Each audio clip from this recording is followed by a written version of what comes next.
భోగి పండుగ ఈ సంవత్సరం జనవరి 13వ తేదీన ఆచరించాలా, 14వ తేదీన ఆచరించాలా అని చెప్పి చాలామందికి సందేహం కలుగుతున్నది.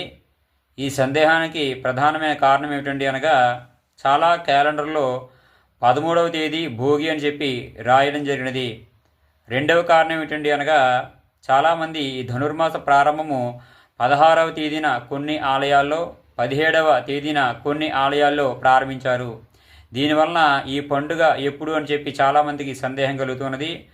శాస్త్ర ప్రకారము 14వ తేదీన మాత్రమే భోగి పండుగ ఆచరించాలి, 15వ తేదీన మకర సంక్రాంతి ఆచరించాలి.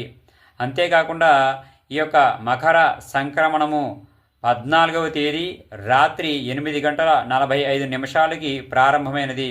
కావున 14వ తేదీ రాత్రి నుండి కూడా ఈ సంక్రమణం జరిగింది కాబట్టి